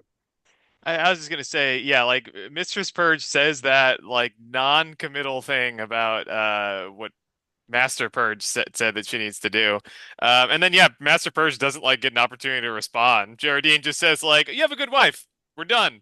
Finished. We've resolved that issue. All done." And at no point have they addressed is Dr. Glister having an affair with her. I mean, it's totally ignored, even though it's clearly what's going on as well. It's the suggestion here is that she's very promiscuous and that this is what the family of love do, and it's sort of like, and they don't address it at all. They just sort of, which I really like. I genuinely like this as a way of dealing with an awkward social situation. Of like everyone just pretends that it never happened, and that it's not real and it's fine, rather than some of the more censorious versions of this kind of narrative where everybody gets punished in a really open and horrible way. Actually, Gerardine just sort of goes, talk about it. That's good, isn't it? That's sort of his resolution here. I'm finding that fascinating. Sarah. Yeah, maybe it was just because I was playing him, but I kind of feel the Doctor was badly done too, bless him.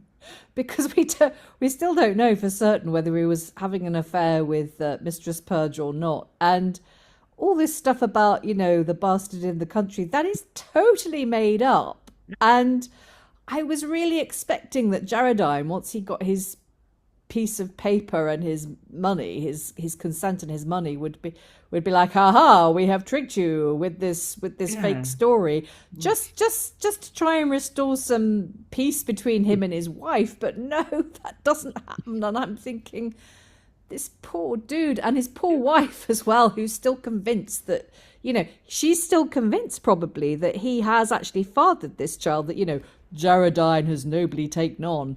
And it's like, oh, that poor woman. I mean, I think the impression you get from the last few lines of the play is that there will be a conversation and it will all come out later. But the play just can't be bothered to do it. It's usually quite boring stuff when they do the loose end stuff. So I think that's fine. I can live with that. I'll go to Lois before I go to Lynn.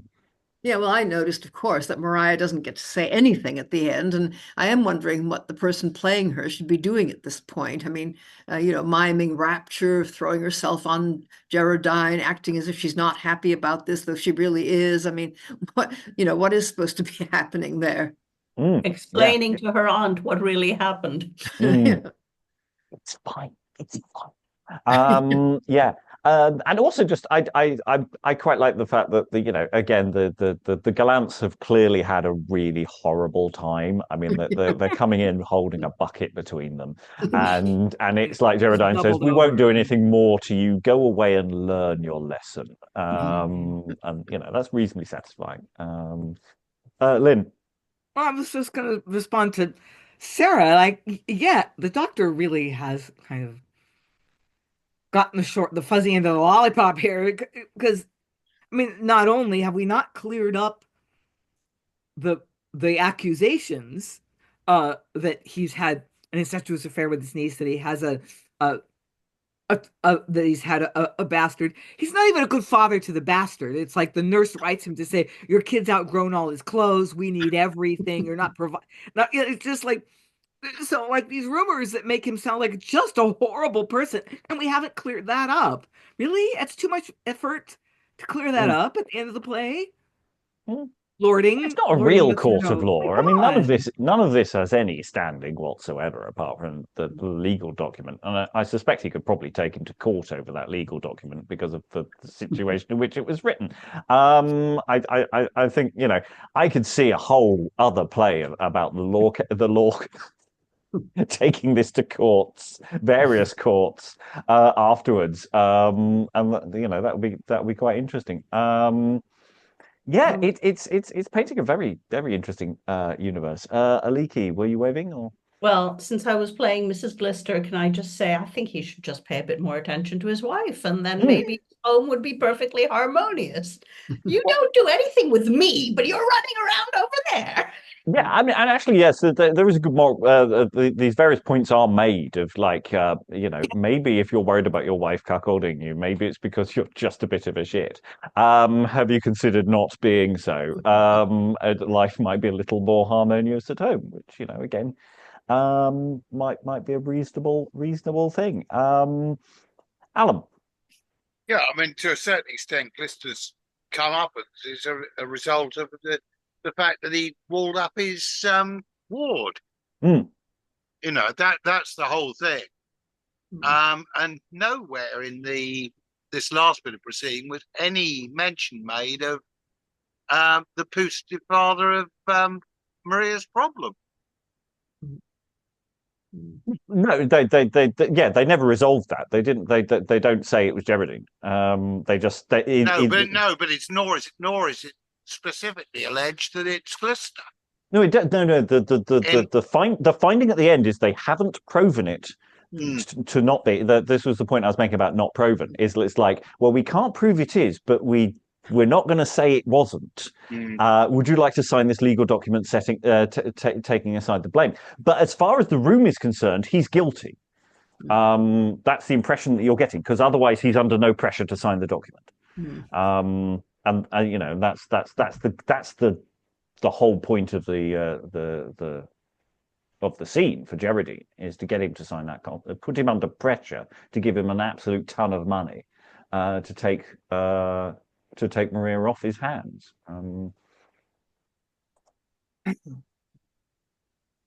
Other thoughts? We're going into final thoughts in just a moment. Lois. Yeah, I just sort of picture the thing ending with a sort of tableau of everybody practically about to murder everybody else. And then this, what doubt remains, I'll satisfy it full, just sort of freeze them in that position. Yes. Club law in place. Everyone's going to get beaten. Okay, final thoughts then about the play overall. Most of you have been here throughout the process. Some of you have only been here today. I don't have to go around everyone. I'll just take anyone who really wants to throw anything in. I'm generally happy about the way the play has concluded. I think the general note for the play overall, there are two things. One is it just needs a trim. I think it just needs that pacing improved.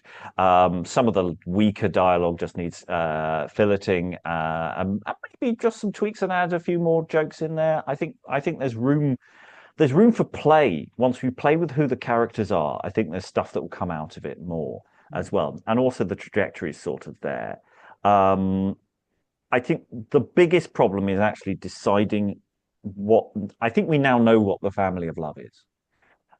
We've been discussing this every time as to what the family of love is. Well, we've got a pretty prima facie case for what it is, and they're a swingers organization, and everyone's turning up and passing the keys around. That seems to be what they do, and that's slightly easier to stage, I suppose. But there's an awful lot about the religious politics, the politics of the time, the society of the time, that is a bit confusing, and creating a clear through line is, I think, my biggest worry, to make it clear what's going on at any individual time, which goes slightly beyond what you can cut. It's about clarifying and finding analogues and communicating this world. And yeah, it's quite difficult to do, I think. Otherwise, I'm relatively content with just some trims and see what happens.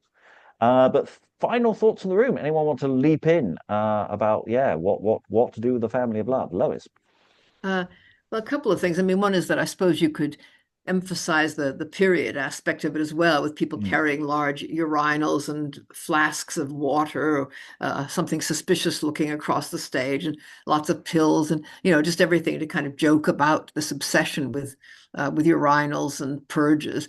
But also, I mean, you don't realize until the end, really, that Gerardine is really a sort of star role. I mean, he's a shapeshifter. I mean, he must have been the best actor in the company, because he gets to perform. I mean, several other people also get to put on disguises, but he's doing it just about all the time and playing tricks. So it sort of affects the characterization, I think, just what you do with this guy. Yeah. But even some of the smaller roles are really interesting. I mean, Club's come into his element today. There was always quite a good, the detailing of Club, even though he hasn't said a lot in the play. But when he comes on, you get the impression of this guy who just really detests his own masters. He's just like, I have nothing but contempt for you. You mentioned the name of his mistress, and he just spits. Yeah. There's two incidences of spitting in this play. Just for those who are collecting it on a health and safety note in these times. That's a slightly icky thing. However, I'm less convinced about the necessity for Periwinkle and Shrimp now. Their roles disappear basically in this third, and I'm trying to remember how vital they were in the first half. I think they did have a function, but I'm now thinking dramaturging them out. Vile, Shrimp and Periwinkle, I'm not so sure how important they are. Anyone who remembers what they did in the first half of the play, do chime in. It would be nice to just tighten up the shape of this. Maybe give Club some other things to do if there's some additional servant business that needs to be done. But do we really need 4 spare servants in this play? I don't think so. Lynn. Yeah, I think the Shrimp and Periwinkle there are just sort of a visual gag. They're the tiniest boys in the company, getting used to being on stage. I mean, those I think that there's a non-dramaturgical reason for those parts, and it's just something I'm something completely different. I'm not sure how I feel about it. Not great. I think it's like we have ticked all the bodily fluids boxes. We of course have urine, feces, because we've got purges and enemas, spitting, and all that joke about casting. To cast meant to vomit. So like we got them all. We got like everything that comes out of the human body and is disgusting. Like we've made a reference to in this play. And that just seems so juvenile. I mean, it's just a little National Lampoon for my taste. But we're a broad church, and those who like their bodily humor, this is for you. Available on our OnlyFans page soon. Aliki. Yeah, I mean, I think from the moment when you have the two main households being one of an apothecary who provides purges and the other of a doctor who performs enemas, you're kind of going to go in that direction. And while there is a very great deal of it, I think that there might be some fun to be had with it. I'm intrigued by the kind of odd morality of it. Odd not just for our period, for their period, but I think for ours too. Nobody, except for the two horrible gallants, nobody really gets punished particularly. Nobody, I don't know. It's interesting, and it will be tricky but enjoyable, I think, to try and stage in a way that makes an audience happy today. I mean, there are several nice set piece scenes. I think that final scene has plenty of good funny bits in it. I mean, the bit when she's going, oh, the ring, oh, it went, oh, I dropped it over the side of a ferry. I put it in my other handbag. I gave it away to charity, and it's like, Yeah, you haven't come up with a very. It's here. There are lots of elements in that, and then also the whipping scene earlier, and there's various nice little bits of business in here that keep the humor. I mean, I think Act 5 has generally been good value for money. I thought that final scene at the end of Act 4 was very confusing today, but now actually I sort of understand what's going on and why it's important. I just think also a lot of it could probably go and be simplified. So yeah, Mark. Yeah, I think there's some decent stuff in this play, and I think if some of that decent stuff, including like the whipping and the whole court scene at the end, is kind of played, fairly over the top. I think it can be enjoyable. But yeah, it does seem like there's a lot that needs cutting, maybe, editing and figuring out what to keep and what not to. It's always a challenge with early modern plays, but I feel like this one presents a lot of that.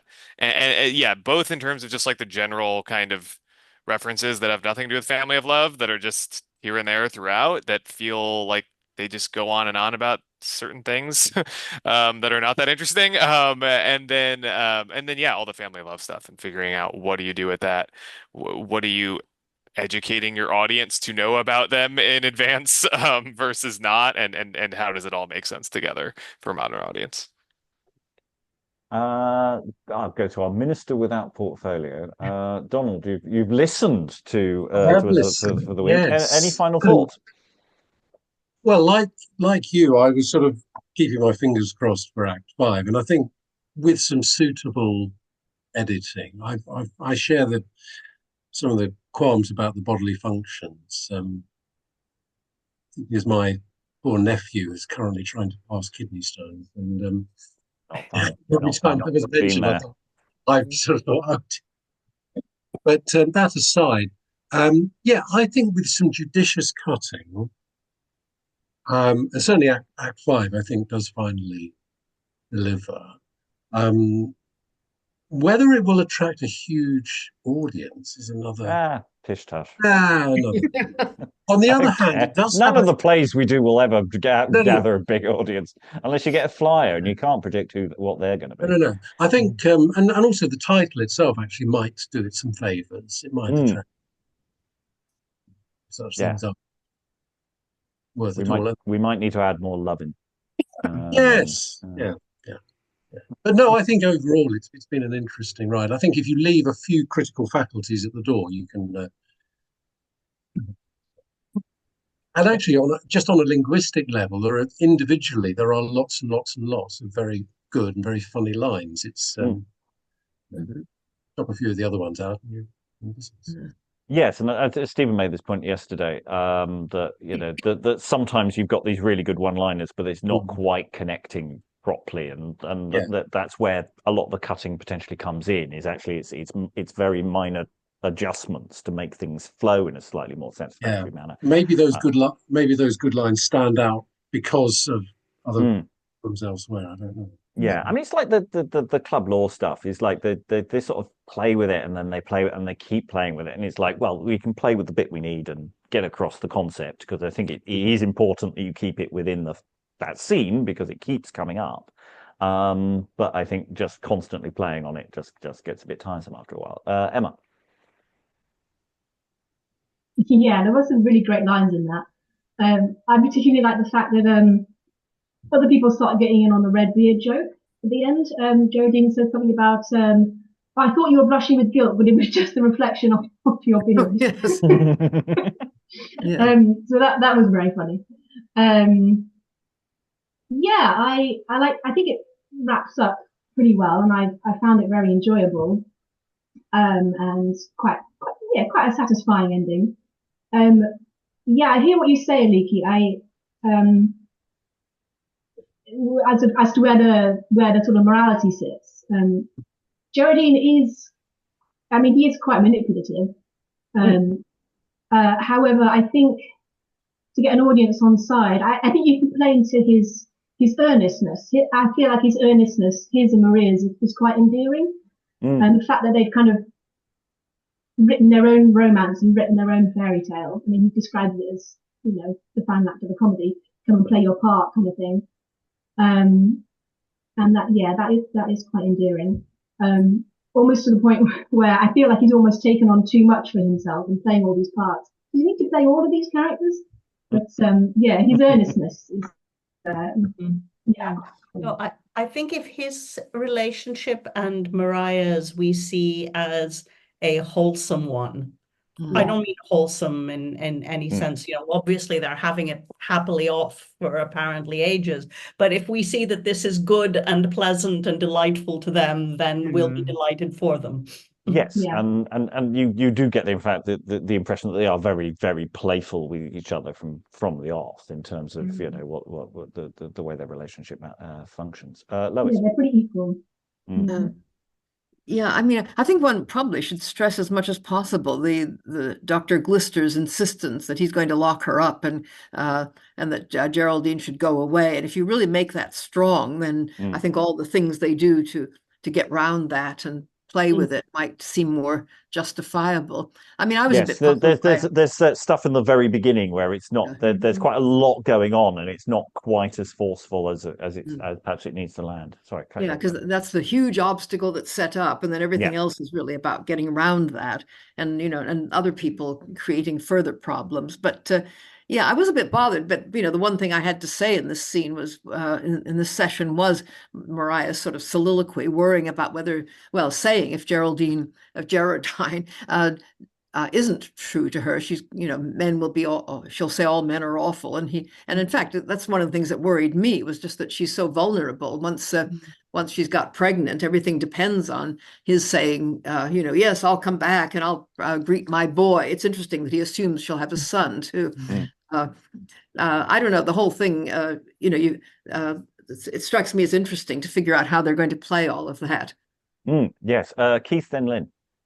Yeah, I mean, I think the last three contributions have really put their finger on something, because, of course, the Jacobean paradigm is that the whole point of sex is to create children and anything else is sinful. The distinction then is whether the child is born to a married or an unmarried woman.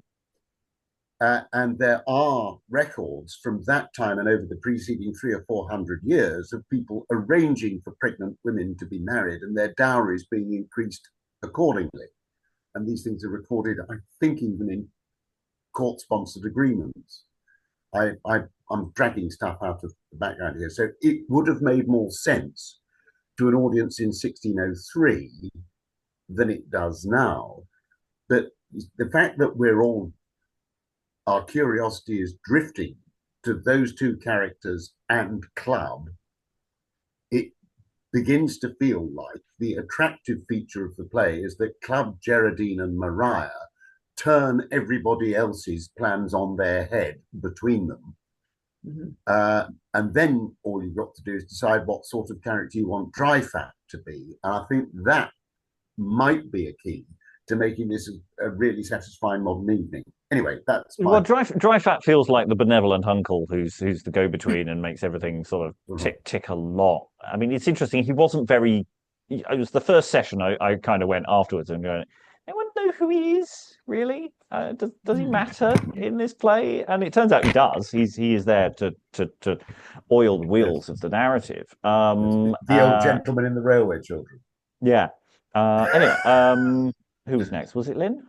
Yeah, the more I think about it, the more I think that this play's focus on bodily effluence is a little bit of a distraction. That what it's doing is really much more interesting than that, because it has an interesting morality, like we talked about, that a couple that want to get married deliberately get pregnant in order to force that marriage. That's an interesting plot device, and we never really get a clear answer about what's going on with Mistress Purge. So it feels like it's kind of poking at sexual morality or questioning that, and it's also takes a really interesting. There's a really interesting take on a couple of institutions, what we would call religion and healthcare, and sort of makes fun of those. That I mean, you know, from our distance, it's like, yeah, healthcare was, oh my God. Yeah, the doctors did plenty of harm. And there's also this idea that, remember, that everyone thinks that Master Glister is a witch. Yeah. You know, Yeah. but he's a cunning man who can do magic as part of his practice, and in fact, he can't seem to stop people believing that is true.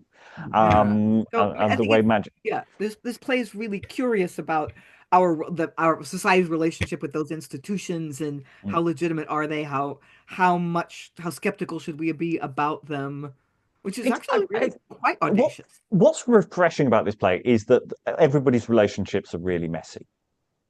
Even the, in theory, terribly wholesome, aren't we in love couple have to have quite a messy approach to getting together. You know, but you've got these, you know, even if it's only lightly sketched in, that the Glisters and the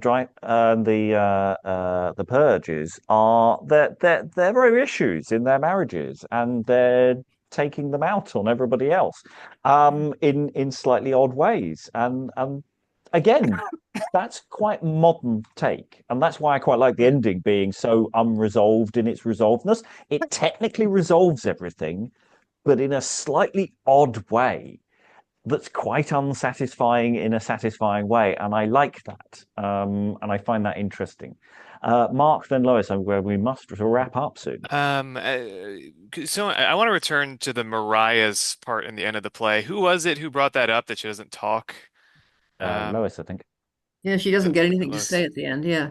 Yeah, so I just wanted to kind of like bring that back up and repeat what Lois said, because and you may have said this earlier, Lois, but yeah, that in the penultimate scene between Gerardine and Mariah, he says that she's going to be an actress in the comedy, and then she doesn't do anything in the script, and it honestly feels like a script problem, like a mistake from the writer. But yeah, I feel like that demands something. That I feel like any production actually trying to do a production of this, like, you need to decide what you're doing with that, because the play promises that she's going to be an actress in the comedy, and then in the text she isn't. There's nothing in the text to support that she is. And just for a modern audience to enjoy it, you know, I don't want to go see this show and have Mariah just be doing nothing in the back of the scene the entire time. She might be able to do something with mime. I mean, acting, you know, shame and horror and relief, and, you know, just hamming it up all over the place. Yeah, and there is a sense that, you know, when you're trying to resolve this many plot lines in a final scene, people lose. Some people win, some people lose. And I kind of feel that the writer just got really into doing all the Dryfat and all the legal stuff, and kind of forgot to actually, you know, give everybody a crack at the whip, because you only need a couple of lines, and then it would feel fine. But yeah, I think there's more miming to do. Very briefly, Lois, then Lynn, because I must close the session. Yeah. Well, it was just that a quotation from Yeats has been bugging me during this, and I thought maybe you could put it on a banner over the stage or something. Love has built his mansion in the place of excrement. I mean, that's it's just a really appalling thing in a way, but also true. It comes, I think, from one of the Crazy Jane songs. Lynn. Muted at present. Just while unmute. So just also to say, I've never mind. I know most of the bodily fluid stuff. You know, I'm sure it's all in there, but you know, I haven't noticed half of it because I have partly because I haven't been paying attention. I'm not having a problem with it, partly because I don't have a problem with it, but also partly because I just didn't notice half of them. It's how you play it, I suppose. Anyway, Lynn. No, I can't remember what I was going to say. It's not. It was kind of granular and unimportant. So. That's cool. Well, we have run out of time. We've had a lot to talk. It's definitely a play to unpack and play with. I think there's a lot to be done with it. What we do with it in the future, who knows? If you have any thoughts, you can always throw them into the comments or something. You know, you can at us if you really want. We might listen. All that remains to thank all the wonderful readers for all their wonderful reading. You too can become a reader. You can always sign up. There are sign-up forms for people to read along with us. It's all open and free. Anyone can do it as long as you can get onto Zoom, right? It's assuming Zoom still exists in the future when you see this. But otherwise, for the readers who are here, thanks to all the wonderful readers for all their wonderful reading. Thank you very much, everyone, and goodbye. Mark that middle kiss.